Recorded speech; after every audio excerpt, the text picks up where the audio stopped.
दोस्तों, आजकल जमाना तो स्मार्टफोन का है, लेकिन साथ ही साथ स्मार्ट स्कैमर्स का भी है। ये डिजिटल जालसाज इतने शातिर हो गए हैं कि कब आपकी जेब काट लें पता भी नहीं चलेगा। हर दिन न जाने कितने ही लोग इन डिजिटल स्कैम्स का शिकार बन जाते हैं। कभी पर्सनल डेटा लीक हो जाता है, तो कभी बैंक अकाउंट खाली। फोटो वीडियो चोरी की घटनाएं तो आम बात हो गई हैं। ऐसे में जरूरी है कि हम खुद भी होशियार बने और इन ठगों से एक कदम आगे रहें। इसलिए आज मैं आपके लिए लाया हूँ कुछ जरूरी टिप्स जो आपको इन डिजिटल स्कैम्स से बचाने में मदद करेंगे। वीडियो को पूरा देखना, क्योंकि आपकी थोड़ी सी लापरवाही आपको भारी पीड़ी भेज सकती है। ये टिप्स न सिर्फ आपके लिए बल्कि आपके परिवार और दोस्तों के लिए भी बहुत काम की है, तो वीडियो को शेयर करना मत भूलना। सबसे पहले बात करते हैं फिशिंग की। यार, ये फिशिंग असली वाली फिशिंग नहीं है जहां मछलियां पकड़े जाते हैं। ये डिजिटल फिशिंग है जहां आपके पर्सनल डेटा की मछली पकड़ी दी जाती है। होता क्या है कि ये स्कैमर्स आपको ऐसे ईमेल या मैसेज भेजते हैं जो हूबहू किसी बैंक, शॉपिंग वेबसाइट या किसी जानी पहचानी कंपनी की तरह दिखते हैं। उनमें कोई लिंक दिया होता है और कहा जाता है कि अपनी जानकारी अपडेट करो वरना अकाउंट बंद हो जाएगा। अब आप जल्दबाजी में होते हैं, डर जाते हैं और बिना सोचे समझे उस लिंक पर क्लिक कर देते हैं और बस हो गया काम, आप फंस गए। वो लिंक आपको किसी फर्जी वेबसाइट पर ले जाता है जो बिल्कुल असली जैसी दिखती है। आपसे आपका user name, password, bank details सब कुछ पूछा जाता है और आप बेफिक्र होकर दे भी देते हैं। और फिर क्या? फिर तो आपके साथ जो होगा वो सोचकर ही डर लगता है। इसलिए हमेशा याद रखें, कोई भी बैंक या कंपनी आपसे ईमेल या मैसेज पर आपकी पर्सनल जानकारी नहीं मांगती। अगर ऐसा कुछ आता है तो तुरंत डिलीट मारो और रिपोर्ट करो। अब बात करते हैं स्मिशिंग की। नाम से ही समझ आ रहा होगा, ये स्मिशिंग SMS के जरिए होती है। इसमें आपके पास एक मैसेज आता है जिसमें लिखा होता है, बधाई हो, आपने लॉटरी जीत ली है, या फिर आपका बैंक अकाउंट ब्लॉक कर दिया गया है, और नीचे एक नंबर दिया होता है जिस पर कॉल करने को कहा जाता है। अब आप खुश होकर या फिर डर के मारे उस नंबर पर कॉल करते हैं और सामने से मीठी मीठी बातों में फंसाकर आपसे आपकी निजी जानकारी मांगी जाती है।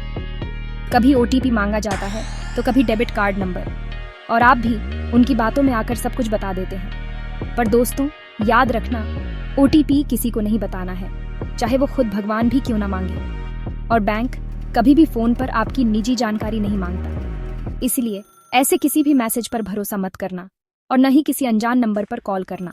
वॉइसिंग, जैसा नाम वैसा काम।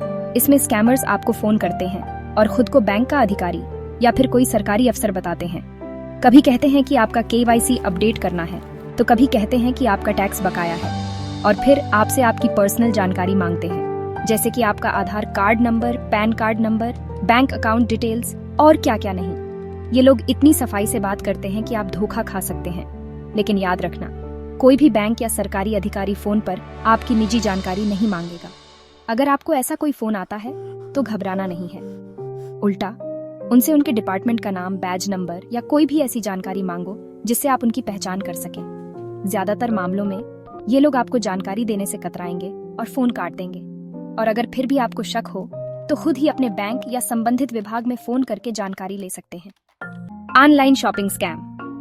फर्जी वेबसाइट्स पर नकली ऑफर्स दिखाकर ठगी ऑनलाइन शॉपिंग तो आजकल हम सब करते हैं, लेकिन यहाँ भी खतरा कम नहीं है।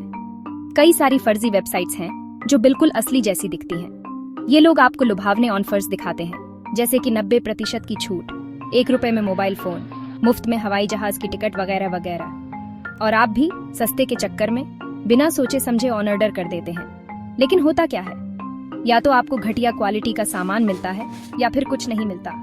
इसीलिए ऑनलाइन शॉपिंग करते समय हमेशा सावधानी बरतें। किसी भी अनजान वेबसाइट से सामान खरीदने से पहले उसकी अच्छी तरह से जांच पड़ताल कर लें। देखें कि वेबसाइट का URL https:/ से शुरू हो रहा है या नहीं।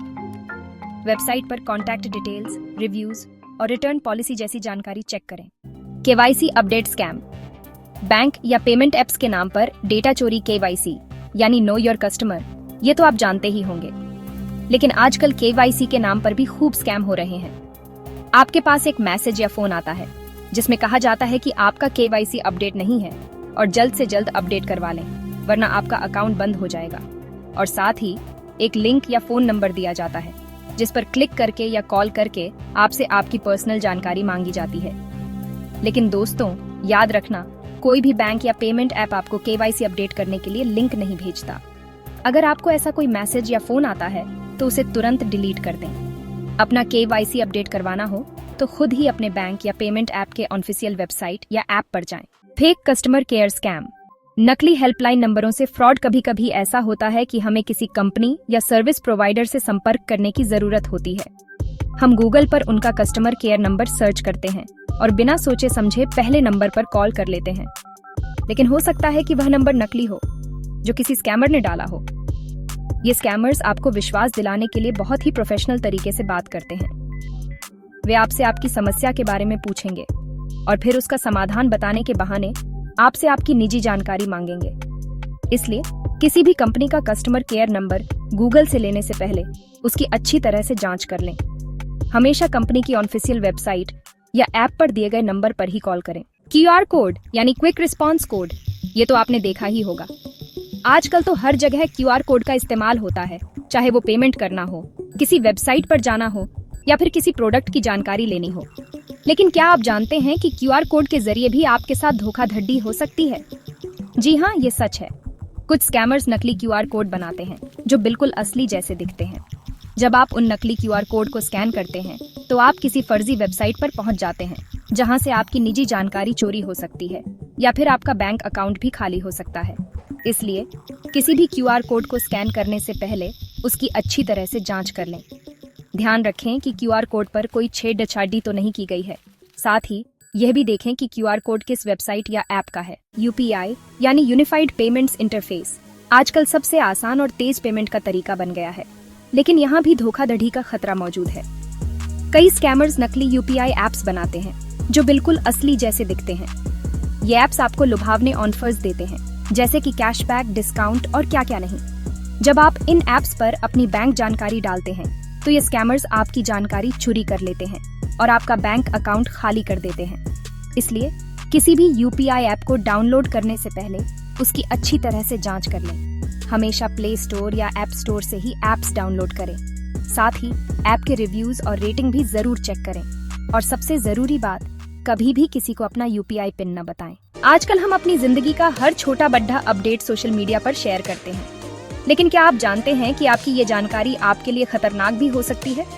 जी हाँ, कई सारे साइबर क्रिमिनल्स हैं जो सोशल मीडिया प्लेटफॉर्म से आपकी निजी जानकारी चोरी करते हैं। वे आपके नाम, पता, फोन नंबर, ईमेल ID, जन्म तिथि और यहाँ तक कि आपके बैंक अकाउंट की जानकारी भी चोरी कर सकते हैं। इसलिए सोशल मीडिया पर अपनी निजी जानकारी शेयर करते समय सावधानी बरतें। अपनी प्राइवेसी सेटिंग्स को हमेशा चेक करते रहें और ध्यान रखें कि आपकी जानकारी कौन कौन देख सकता है। साथ ही किसी भी अनजान लिंक पर क्लिक न करें और न ही किसी अनजान व्यक्ति को अपनी फ्रेंड रिक्वेस्ट भेजें। दोस्तों, ये डिजिटल जमाना है और इस जमाने में कुछ भी मुमकिन है। आपकी एक तस्वीर या वीडियो भी आपके लिए मुसीबत बन सकती है। जी हाँ, मैं बात कर रहा हूँ फोटो और वीडियो स्कैम की। कई सारे लोग हैं जो दूसरों की तस्वीरों और वीडियो को एडिट करके उनको ब्लैकमेल करते हैं। ये लोग आपकी तस्वीरों को अश्लील तस्वीरों के साथ जोड़ सकते हैं या फिर आपके वीडियो को एडिट करके उसमें आपकी आवाज बदल सकते हैं और फिर वे आपको ब्लैकमेल करते हैं और आपसे पैसे या फिर कोई और फायदा उठाने की कोशिश करते हैं। इसलिए अपनी तस्वीरों और वीडियो को ऑनलाइन शेयर करते समय बहुत ही सावधानी बरतें। अपनी तस्वीरों और वीडियो को प्राइवेट रखें और सिर्फ अपने भरोसेमंद लोगों के साथ ही शेयर करें। और अगर आपके साथ ऐसा कुछ होता है तो घबराएं नहीं और तुरंत पुलिस से संपर्क करें। तो दोस्तों, ये थे कुछ जरूरी टिप्स जो आपको डिजिटल स्कैम्स से बचाने में मदद करेंगे। याद रखें, जागरूकता ही सबसे बड़ी सुरक्षा है। इसलिए सतर्क रहें, सुरक्षित रहें और अपने आप को और अपने परिवार को इन डिजिटल ठगों से बचाएं।